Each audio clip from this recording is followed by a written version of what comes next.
కృష్ణ కృష్ణ పాప పిలుస్తుంటే పలకవేంటి? ఇందాకటి నుంచి పాప నిన్ను పిలుస్తుంది కదా. నందిని, నాకు చాలా బాధగా ఉంది. ఎందుకు? నువ్వు నన్ను తిట్టావు కదా. చూడు కృష్ణ, నిన్ను కావాలని తిట్టలేదు కదా. సత్యన్ అలా రాత్రిపూట అడవిలోకి తీసుకెళ్తే ఊరందరూ ఏమనుకుంటారు చెప్పు? తను నా భార్య కదా. నా భార్యని గుర్తు చేయడానికి నేను తీసుకెళ్ళాను అంతే. మళ్ళీ అదే మాట. చూడు కృష్ణ, తను నీ భార్య కాదు. నీ భార్య అనుకుని భ్రమపడుతున్నావు. సత్య నా చెల్లెలు. ఈ ఊరు దాటి సత్య ఎప్పుడు ఎక్కడికి వెళ్ళలేదు. తను నీ భార్య ఎలా అవుతుంది? అయినా పెళ్లి కాని ఒక అమ్మాయిని నా భార్య అంటూ ఏడిపించడం, ఊరందరికీ చెప్పడం, ఊరంతా తెలిసేలాగా ప్రవర్తించడం కరెక్ట్ కాదు కదా. తన భవిష్యత్ ఏమవుతుందో ఆలోచించావా? లేదు, తను నా భార్య. అందుకే నా భార్య అని గుర్తు చేయడానికే నేను ప్రయత్నిస్తున్నాను. మీరందరూ ఎన్ని చెప్పినా సత్య ఎప్పటికీ నా భార్యనే. కృష్ణ, నువ్వు ఇలాగే మాట్లాడావంటే కనీసం నిన్ను పలకరించను కూడా పలకరించను. ఏంటి అసలు నువ్వు? తను నీ భార్య కాదని చెప్తున్నాను కదా. లేదు, సత్య నిజంగా నా భార్య. తను సత్య కాదు, సుందరి. అయ్యో పాపం అమాయకుడు ఏదో భ్రమపడుతున్నాడు. అర్థమయ్యేలా మనమే చెప్పాలి. చూడు కృష్ణ, ఒకవేళ నీ భార్య పోలికలు సత్యలో ఉన్నాయేమో, కానీ నువ్వు అనుకుంటున్నట్టు తను నీ భార్య కాదు. నాకు పెళ్ళవకుండా సత్యకి పెళ్ళవుతుందా చెప్పు? పోనీ ఇంతకుముందు మీరు ఎప్పుడైనా కలిసారా? కలవలేదు కదా. నువ్విలా భార్య అనడం కరెక్ట్ కాదు కృష్ణ. అర్థం చేసుకో. ఒకవేళ నీ భార్య పోలికలున్నాయేమో, నేను దాన్ని తప్పు పట్టను.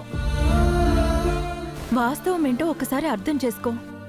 నేను అదే చెప్పగలను. పాపేమైనా తిన్నదా? పాపా రా.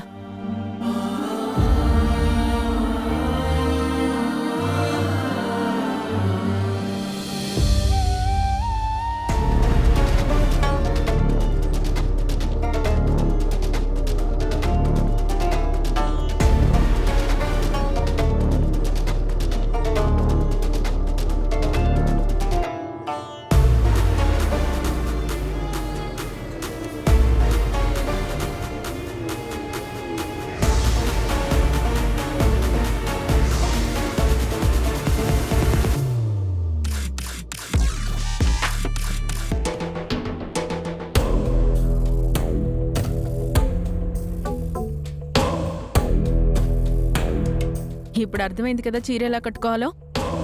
పద.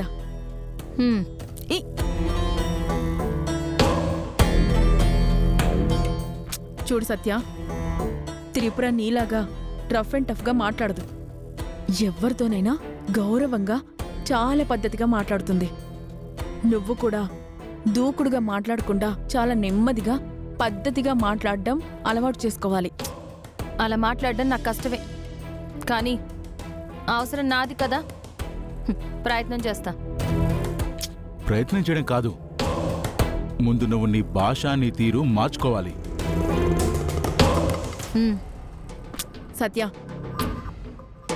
అలాగే ఇంకో ఇంపార్టెంట్ విషయం, నువ్వు చాలా ఫాస్ట్గా మగరాయిళ్లాగా నడుస్తున్నావు.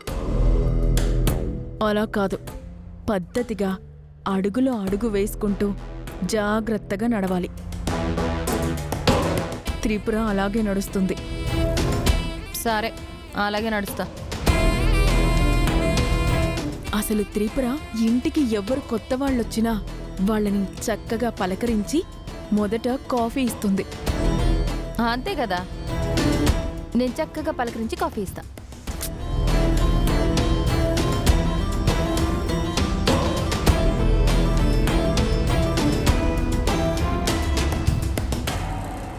ఇదిగో వేడి వేడి కాఫీ. నువ్వు త్రిపురలా పద్ధతిగా నడుస్తూ వెళ్ళి హాల్లో ఉన్న మా అమ్మ నాన్నలకు ఇచ్చేసిరా. అంతే కదా, చక్కగా ఇచ్చేసొస్తా. ఇప్పుడు చూడు. ఏ ఆ? అలా కాదు, ఉమ్, త్రిపురలాగా నడవాలి. అంటే పద్ధతిగా నడవాలి. పద్ధతిగా నడవాలి, అంతే కదా. హ్మ్.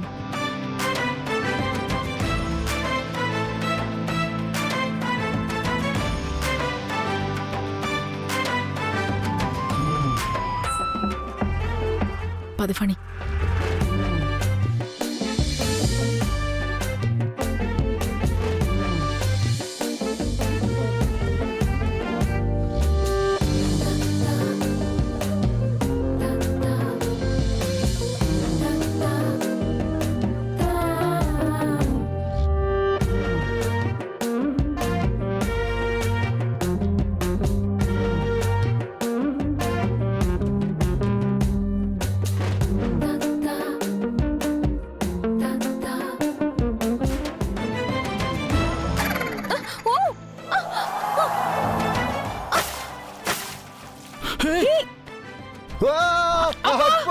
అమ్మో ఒళ్ళు కాలుతుంది బాబోయ్, మంట మంట. అమ్మా.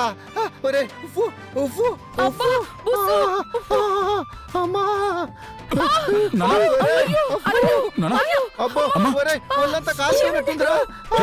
చూసుకోవాలి కదా. నాన్న, నాన్న. ఉఫ్ఫు. నేను ఇచ్చాను. అమ్మా పోయ్. అమ్మా, ఓ నాయనో. అమ్మా ఒరేయ్, ఈ సత్య ఇలాగే చేసిందనుకో, ఆ సత్యాన్ని మొదటి రోజే మన ఇంట్లో వాళ్ళు పట్టేసుకుంటారు. అసలే గాయత్రికి అనుమానం ఎక్కువ. ఈ సత్య ఇలా చేయడం చూసిందంటే ఈజీగా కనిపెట్టేస్తారా నాయనా. ఏంటి నన్ను అంటున్నారు? మీరు చెప్పినట్టే చేశాను కదా. చూడు సత్య, నువ్వేం చేస్తావో నాకు తెలీదు. నువ్వు ఇంటికి వెళ్ళిన తర్వాత చీర కట్టుకోవడం నేర్చుకోవాలి, త్రిపురలాగా పద్ధతిగా నడవడం ప్రాక్టీస్ చేయాలి. అలాగే కొంచెం నెమ్మదిగా ప్రశాంతంగా మాట్లాడడం నేర్చుకోవాలి. ఆ? ఇప్పటికిప్పుడంటే వచ్చేస్తాయా? అమ్మో ఒక్క రోజులో అలాంటివేం జరగవు. నెమ్మదిగా నేర్చుకుంటా. అయిపోయింది. చూడు,